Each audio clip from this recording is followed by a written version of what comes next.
या उसकी दुआ वगैरह होती है, तो साहब ये दुआ करने वालों पे भोग आएगा या वो भोग दुआ हुआ करने वाले काट देते हैं? ये क्या मतलब ये क्या मामला है? हम कुछ समझ नहीं पाते हैं। जैसे हम लोग दुआ करते हैं या बीमारियां आती, साहब से कह देते, साहब कह देते ठीक हो जाएगा। इसका मामला फिर जाएगा कहाँ? हमको ये थोड़ा भाई बताओ, और ये क्या होगा इसका? इसका मामला अब वो साहब बैठे हैं, साहब ही बता सकते हैं। यहाँ अगर साहब कहेंगे तो मैं भी बता दूंगा। आप ही बता दीजिए। अच्छा साहब, देखिए, वो जब हम दत्ताजी साहब के साथ में कुछ समय तक रहते थे, तो उन्होंने एक दिन ये बात कही थी कि वो रामायण में एक चौपाई है, सम्मुख होहि जीव मोहि जबहि, कोटि जन्म अघ नासौ तबहि। फिर से सुन लीजिए इस चौपाई। सम्मुख होहि जीव मोहि जबहि, कोटि जन्म अघ नासौ तबहि। जब जीव हमारे सम्मुख होता है, हमारे सामने होता है, तो करोड़ों करोड़ों जन्मों के पाप को हम काट देते हैं, नष्ट कर देते हैं। ऐसा तुलसीदास जी ने कहा है। तुलसीदास जी ने एक और चौपाई कही, एक घड़ी आधी घड़ी, एक घड़ी आधी घड़ी, आधी में पुनियाद, तुलसी संगत साधु की हरे कोटि अपराध। ये आप सुन रही हो गोल्डी जी? एक घड़ी आधी घड़ी, आधी में पुनियाद, तुलसी संगत साधु की हरे कोटि अपराध। एक फकीर ने कहा है, एक साथ सोबते बाउलिया। एक साथ का मतलब है एक क्षण। किसी औलिया का एक क्षण का साथ।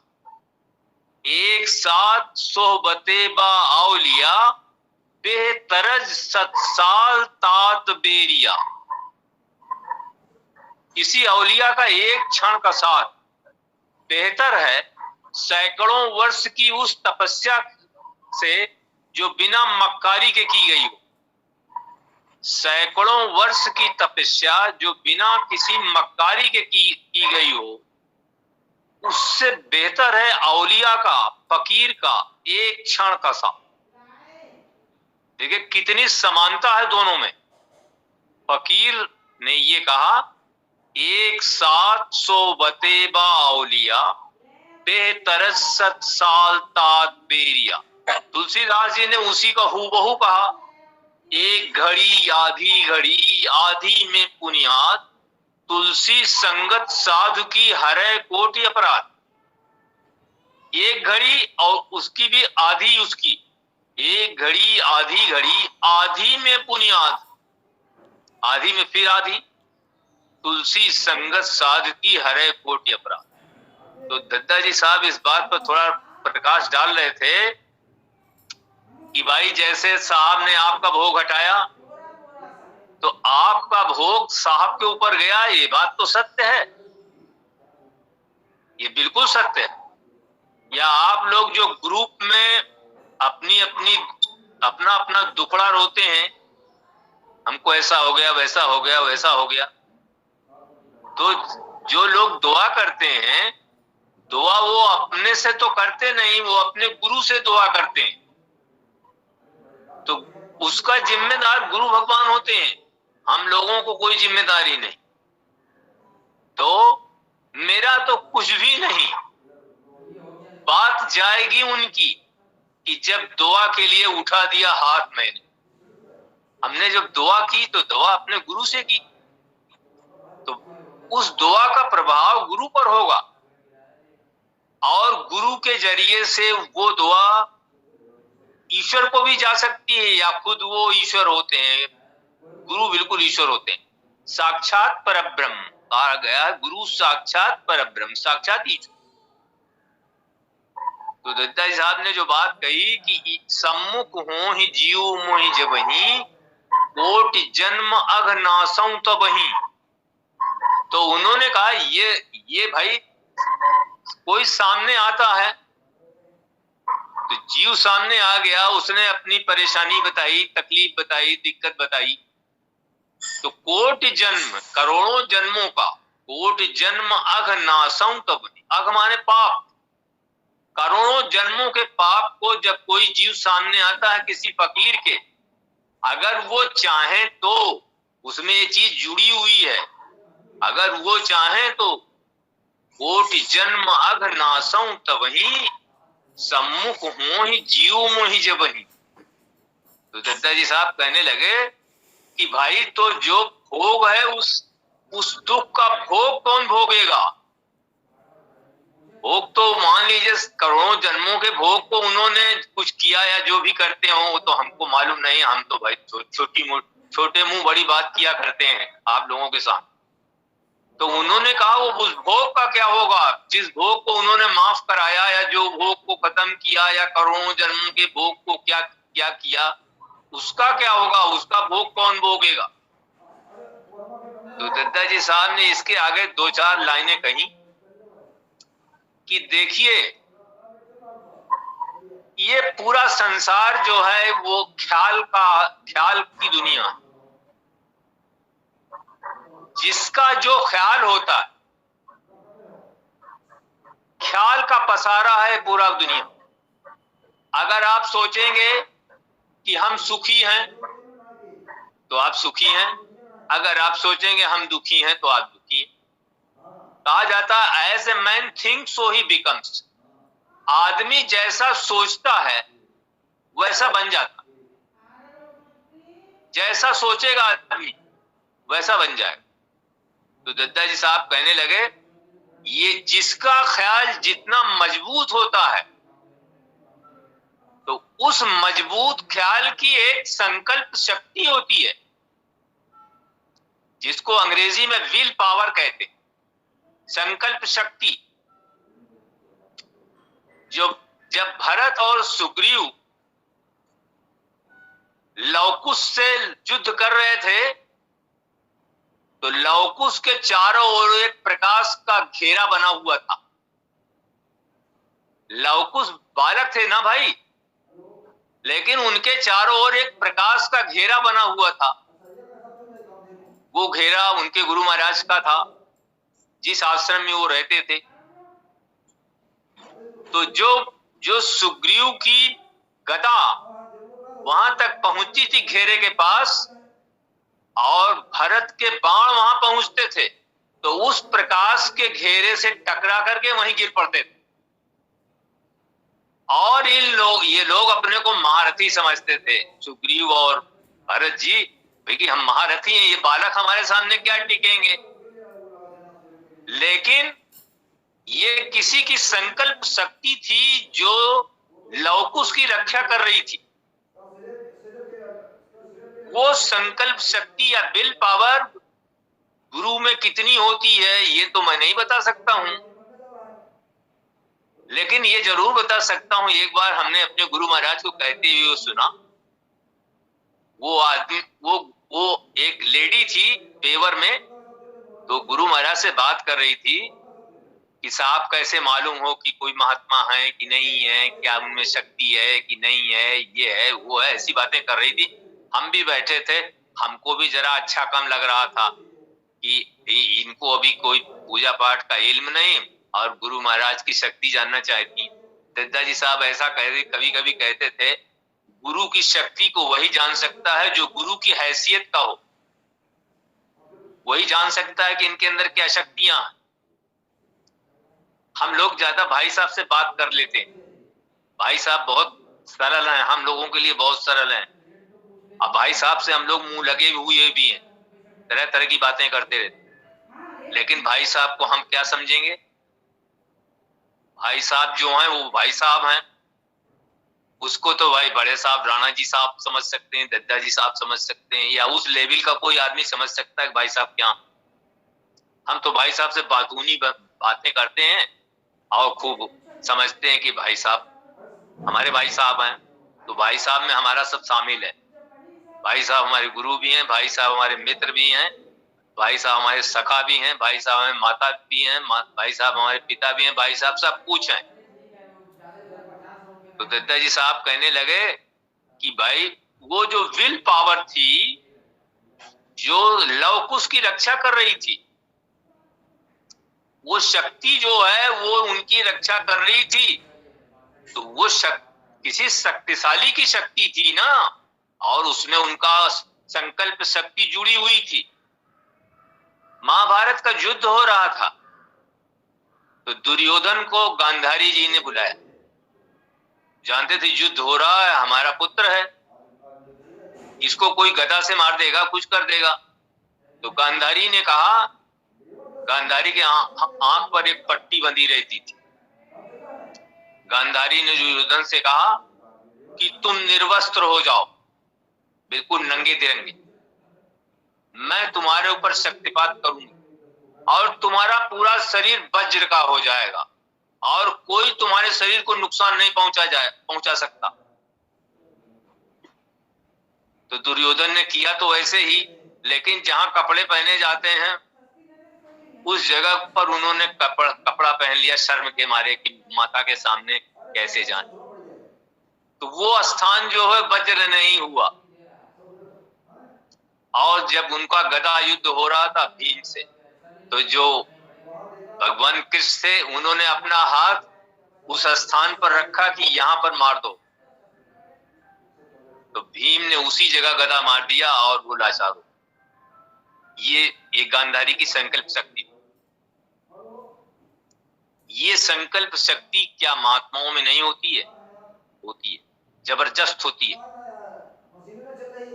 लेकिन देखो, कोई अपना राज किसके सामने खोलता है? सबके सामने। वो कहते हैं कि आंखें जुबा नहीं है मगर बेजुबा नहीं, होता है राजे इसको मोहब्बत इन्हीं से फास, आंखें जुबा नहीं है मगर बेजुबा नहीं। आंखों से सब कुछ पता चलता। कभी कभी गुरु भी अपनी योग्य शिष्य के सामने, जिससे उनकी कोई दूरी नहीं रह जाती, उसके सामने अपने राज खोलते हैं, उनके सामने अपनी बातें करते हैं, उनसे अपनी बातें बताते हैं। इसी तरह से आप देखते होंगे कि आचार्य द्रोण एकलव्य को धनुर्विद्या नहीं सिखाना चाहते थे, क्योंकि वो राजकुमार नहीं। तो एकलव्य ने मिट्टी की मूर्ति आचार्य द्रोण की बनाई और उस मूर्ति में समझा कि आचार्य द्रोण है, और उसने धनुर्विद्या को सीखना शुरू किया। और जब सीखना शुरू किया तो समझ में ये आया कि कुछ दिन बाद वो अर्जुन से बड़ा महारथी था। लेकिन जब उसने आचार्य द्रोण से कहा, गुरुदेव हमने धनुर्विद्या सीखी आपकी मिट्टी की प्रतिमा बना करके, तो आचार्य द्रोण निरुत्तर हो गए। आचार्य द्रोण ने कहा, अच्छा सीख लिया, ठीक है, लेकिन हमको दक्षिणा दो, कि अब मांग लीजिए जो दक्षिणा थी। तो उन्होंने कहा, आप अपना अंगूठा दे। तो जब धनुर्विद्या का जानकार अपना अंगूठा ही दे देगा तो बाण कैसे चलेगा? गुरुदेव ने दक्षिणा मांग ली। ये भी संकल्प शक्ति थी एकलव्य की, जो उसने धनुर्विद्या को आचार्य द्रोण की मिट्टी की प्रतिमा बना करके सीख लिया था। तो जब दत्ता जी साहब कहने लगे कि ये संकल्प शक्ति जो होती है, जब कोई उस स्थिति में आता है कि सम्मुख हो जीव मोहि जब ही कोटि जन्म अघनाशों कभी, तब हमारी अगर इच्छा हुई, हमारी इच्छा क्या मतलब? ईश्वर की इच्छा हुई। गुरु की इच्छा वही होती है जो ईश्वर की इच्छा होती है। ऐसी बात नहीं कि गुरु की अपनी इच्छा दूसरी होती है, ईश्वर की इच्छा दूसरी होती है। जो ईश्वर की इच्छा होती है, अगर उनको इच्छा हो गई कि हाँ इसका जो है पाप कर्म जो है खत्म कर दें, तो वाकई खत्म कर। दत्ता जी महाराज कहते थे कि देखो वो उसकी किस बात पर खुश हो जाता है, वो माने गुरु किसकी किस बात पर खुश हो जाता है। इसी बात पर खुश हो गए, उनकी आज्ञा का पालन करने में खुश हो गए, उनके सेवा करने से वो खुश हो गए, उसकी समर्पण से खुश हो गए। लेकिन समर्पण होगा उसका जरूर, तभी वो खुश होते हैं, ऐसे नहीं खुश होते कि सबको विद्या सिखा दें। बताओ सबको विद्या सिखाई जाती है? नहीं। हमारे बड़े साहब ने हमारे भाई साहब को विद्या सिखाई और लोग जबरदस्ती बने हैं कि हम भी पहलवान, अपने से कह रहे हैं कि हम हैं, ये हैं, वो हैं। बाकी उन्होंने पगड़ी भाई साहब को बांधी। तो वो साहब दद्दा जी साहब से वो जो औरत बात कर रही थी बेवर में, तो दद्दा जी साहब तो बात कर रहे थे, समझा रहे थे, अरे भाई शक्ति सब कोई समझ थोड़ी सकते हैं, शक्ति ऐसी होती है वैसी होती। वो कुछ मान नहीं, उसका मतलब था कि आप कुछ करामात दिखा दीजिए। उन्होंने कहा देखो हम करामात तो नहीं दिखाते लेकिन इतना मैं जरूर कह सकता हूं, जैसे तुम हमारे शक्ति को चैलेंज कर रही हो, तो हमारे गुरु ने ऐसा हमको नहीं छोड़ा है कि हमको कोई चैलेंज कर। और अगर मैं शक्तिपात कर दूं तो हिमालय पर्वत में दरार आ जाएगी, और अगर मैं पावर हाउस का तार पकड़ लूं तो पावर हाउस में अंधेरा छा जाए।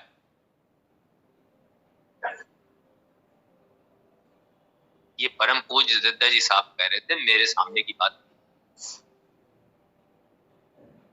लेकिन वो भी तो अपनी बात को रख रही थी, वो भी पढ़ी लिखी लेडी थी, ऐसी नहीं थी कि हम लोगों जैसे बेवकूफ। पढ़ी लिखी थी, पढ़ी लिखी तर्क प्रस्तुत कर रही थी। जब उन्होंने ये कह दिया कि अब बताओ तुम क्या जानना चाहती हो, तब वो निरुत्तर हो गई थोड़ी देर बाद। तो मैं आप लोगों से निवेदन ये कर रहा हूं कि जब कोई उनके सामने आएगा, सम्मुख हो ही जीव मोहि जबहि, कोटि जन्म अघ नासौ तबहि। तो हम लोगों जो हम आप बात कर रहे हैं कि उसका पाप कर्म गुरु पर आ जाएगा, आता जरूर है, ये भी सत्य है, 100% सत्य है, 100% सत्य है। लेकिन उनकी संकल्प शक्ति इतनी बड़ी होती है कि अगर वो चाहें तो अपनी संकल्प शक्ति से उसके पूरे पाप कर्मों को नष्ट कर देंगे, ऐसा पक्का है। ऐसा हमारे परम पूज्य गुरु महाराज दद्दा जी महाराज ने इस बात का जिक्र किया। और आप लोगों को मालूम होगा वो कभी कभी समर्पण योग समझाते थे। समर्पण योग में वो ये समझाते थे कि जैसे विचार आता है, विचार को ये सोचिए कि विचार गुरु के द्वारा भेजा गया,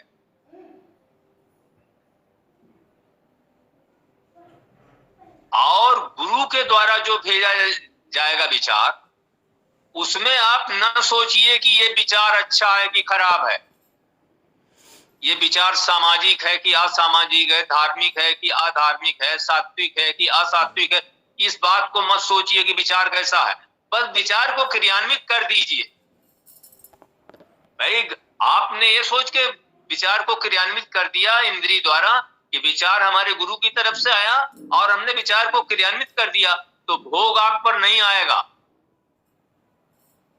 जब आप सोचेंगे हमने ये काम किया, तब भोग आ जाएगा तुरंत, तब आपको भोग भोगना पड़ेगा उसका। इसलिए अगर आपको भोग से बचना है और किसी विचार को आप क्रियान्वित कर रहे हैं, तो उसमें न लगाइए कि अच्छा विचार है कि खराब विचार। दूसरी उन्होंने इसमें एक बात और साफ की थी, गुरु के हृदय से प्रकाश शिष्य के हृदय में आता है। गुरु के हृदय, जब आप पूजा करते हैं तो गुरु के हृदय से प्रकाश शिष्य के हृदय में आता है। वो प्रकाश जो शिष्य के हृदय में आता है, वो मल विकारों को, खराब विचारों को, दूषित विचारों को, पाप कर्मों को दग्ध कर देता है। क्योंकि जब वो शक्ति, गुरु की शक्ति आपके हृदय पर आ रही है तो हृदय का काम क्या है? धड़कना है ना। हृदय धड़कता रहता है, तो धड़कता है उसमें रक्त रहता है, रुधिर रहता है।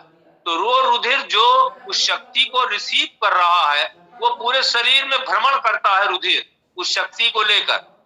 तो वो शक्ति जो पूरे हृदय, पूरे शरीर में चक्कर लगाती है उस रुधिर के माध्यम से, तो उस व्यक्ति के, शिष्य के अंदर के जो मल विक्षेप हैं, खराब विचार हैं, दूषित विचार हैं, बुरे कर्म हैं, उन सबको दग्ध कर देती है, नष्ट कर देती है।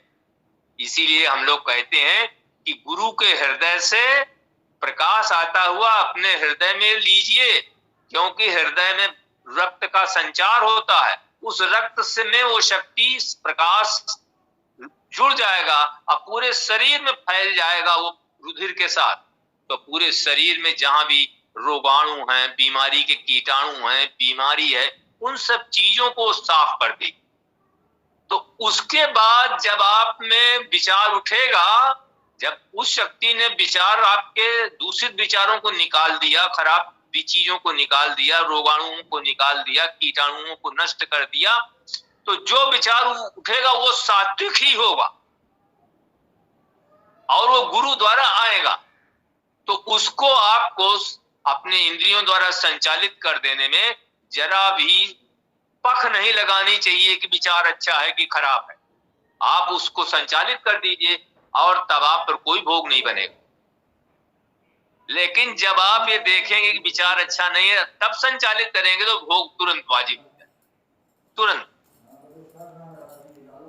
तो ऐसे लोग जिंदगी भर भोग बनाते रहते हैं और भोग भोगते रहते हैं। पुराना भी इकट्ठा किए रहते हैं, नए भी इकट्ठा रोज करते रहते हैं और उनके ऊपर वो गठरी हमेशा बनी रहती है। इसलिए पुराने भोग, मान लीजिए पुराने भोग के 90-95% भोग गुरु महाराज भुगतवा देते हैं आपके। और जो थोड़े बहुत बचते हैं, जिनको ये है कि भाई इसकी माफी नहीं है, तो हमको आपको भोगना पड़ता है, तो ये उनका उपकार है। इसीलिए कहा जाता है कि गुरु का हम लोग एहसान कभी चुकता नहीं कर सकते। उनके द्वारा हमारा जितना उपकार होता है वो हम उसको कभी अदा नहीं कर सकते। तो गुरु कुम्हार शिष्य कुंभ है। गुरु कुम्हार की तरह, जैसे कुम्हार घड़े को जो है वो चिकना बना देते हैं, उसी तरह से गुरु जो है अपने शिष्य को, उसके मल विक्षेप को, उसके कुसंस्कारों को साफ करके उसको बिल्कुल स्वच्छ निर्मल बना देते हैं और गुरु को अपनी तरह का बना देते हैं। दद्दा जी साहब कहते थे, पारस और गुरु में यही अंतरो जान, पारस लोहा सोना करे, गुरु करे आप समान। गुरु शिष्य को अपने समान बना दे। लेकिन हमारा आपका फर्ज क्या है? हमको आपको गुरु में समर्पण करना चाहिए। जो लोग गुरु में समर्पण नहीं करेंगे उनको ये चीजें हासिल नहीं होगी। मैं मुंह से बहुत पक रहा हूं, लेकिन मैं आपको बता दूं, जो समर्पण नहीं करेंगे उनको कुछ भी हासिल नहीं होगा। तो दद्दा जी साहब ने जब कहा कि सम्मुख हो ही जीव मोहि जबहि, कोटि जन्म अघ नासों तो वही, ये बात उन्होंने उस पे कही थी। एक उनके गुरु भाई उनके पास आए थे और वो गुरु भाई उनसे कह रहे थे कि हुजूर, हमारी लड़की के ऊपर आसेफ आता है और साहब वो बहुत परेशानी है, और जब आसेफ आ जाता है तो हम लोग बिल्कुल घर में माने हसिल बसिल हो जाता है। तो वो आसेफ माने भूत प्रेत जिसको कहते हैं, परेशानी। तो वो समय साहब हमको तो आप कुछ कर दीजिए साहब। तो वो अपने हाथ, अपने पास एक बोतल लाए थे, बोतल। तो बोतल में पानी लाए थे कि साहब हमारा ये पानी फूंक दीजिए आप। तो उन्होंने कहा कि ये पानी वानी फूंकने का काम हम जानते नहीं भाई, किसी और से पूछ लेना, अगर वो जानता होगा तो कर देगा। लेकिन उन्होंने फिर कहा कि जो तुम कह रहे हो, वो जो अपनी तकलीफ हमसे कह रहे हो, जो तुम हंस के कह रहे हो, हंस के कहने से थोड़ी होगा। हमारा तो तीर धनुष पर हमेशा चढ़ा रहता है। हमको दया आई नहीं कि तुम्हारा काम हो गया। ऐसा कहो कि हम, उन्होंने साफ कहा कि ऐसा कहो कि हमको दया आए तुम्हारे कहने पर। अब इतना खोल के उन्होंने कह दिया, फिर भी उस आदमी की समझ में नहीं आया। वो सोच रहा था ये कि हम तो इनके गुरु भाई हैं, तो हम इनसे कम थोड़ी हैं। वो ऐसी बात सोच रहा होगा तभी तो उनको, ऐसे लोगों को कुछ नहीं मिलेगा। अरे भाई हम लोग क्या हैं? हम लोग कुछ नहीं, 0% हैं। और वो सामने साहब हमारे जो बैठे हैं, उनकी कृपा जब हो जाती है तो 0 के आगे 1 लग गया, बाएं लग गया तो 10 हो जाता है, 10 गुना हमारी ताकत बढ़ जाती। तो जो भी है उनकी ताकत से हमारी आपकी ताकत है। अपने को अहंकार मत लाइए कि हम बहुत काबिल हैं। हम आप कुछ भी काबिल नहीं है। जो गुरु महाराज की शक्ति है वो हमारे साथ रहती है, वही हमारी रक्षा करती है। हम लोगों का सब तरह से उससे सुरक्षा और रक्षा होती रहती है। इसलिए हम लोगों को अपनी हर चीज के लिए अपने गुरु महाराज पर निर्भर रहना चाहिए और उनको समर्पित कर देना चाहिए। और जब समर्पण आपको सिद्ध हो जाए, समर्पण के माने होते हैं कि उनकी आज्ञाओं का अंतःकरण से पालन होना। जब हम उनकी आज्ञाओं का अंतःकरण से पालन करने लगेंगे, अंदरूनी तौर पर पालन करने लगेंगे, विचार उनके अंदर उठा और उसका संचालन हम कर, तब हम उनको समझ लीजिए कि तब हम दोनों मिलकर के एक हो जाते। संत कबीर कहने लगे, अब तक गुरु थे मैं नहीं, अब गुरु हैं मैं नाही, प्रेम गली अति सांकरी, यामे द्वैन समान। जब गुरु शिष्य मिलकर एक हो जाते तब दोनों एक हो जाते हैं, एकाकार हो जाते हैं। और ये गुरु की कृपा के बिना ये चीज नहीं हो सकती। जब उनकी कृपा होती है, जब उनकी दया कृपा होती है, जब उनकी दया दृष्टि होती है, तभी हम इस काम में सफल हो सकते हैं। बिना उनकी कृपा के हम सफल नहीं हो सकते। इसलिए हम आप लोगों से सबसे अनुरोध करते हैं कि देखिए, एक बात और आपको बताएं। जैसे हम सोचते हैं कि हमारे सब पाप कर्म खत्म हो जाएं,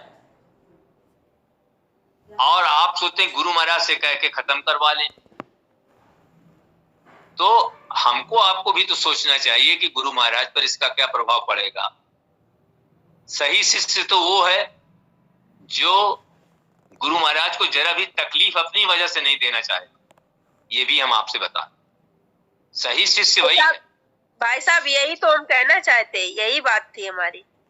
हाँ, तो हम भी आपसे इसीलिए कह रहे हैं, जो ये सोचेगा कि हम अपनी तकलीफें बर्दाश्त कर लें, लेकिन हमारे गुरु महाराज को जरा भी हमारी वजह से तकलीफ परेशानियां ना हो, वही गुरु का सही शिष्य है, सच्चा शिष्य है।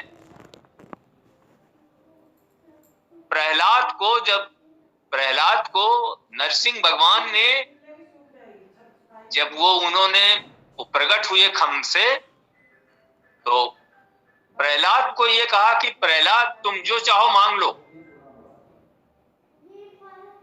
तो प्रहलाद ने कहा कि भगवान जी ये तो व्यापार हो गया, अरे आप देंगे हम लेंगे, अगर आप देना ही चाहते हैं तो हमें एक वरदान दे दीजिए कि हाँ हाँ बिल्कुल मांग। तो प्रहलाद ने कहा कि हमें ये वरदान दीजिए कि हमें आपसे मांगने की कोई इच्छा ही न पैदा हो, हमें आपसे मांगने की कोई इच्छा ही न पैदा हो। ऐसे भी लोग होते हैं जो गुरु को कष्ट न दे करके अपने को कष्ट सहते रहते हैं, लेकिन शिकवा न कर लबों को सी, शिकवा न कर, शिकायत नहीं करते हैं, लबों को सी।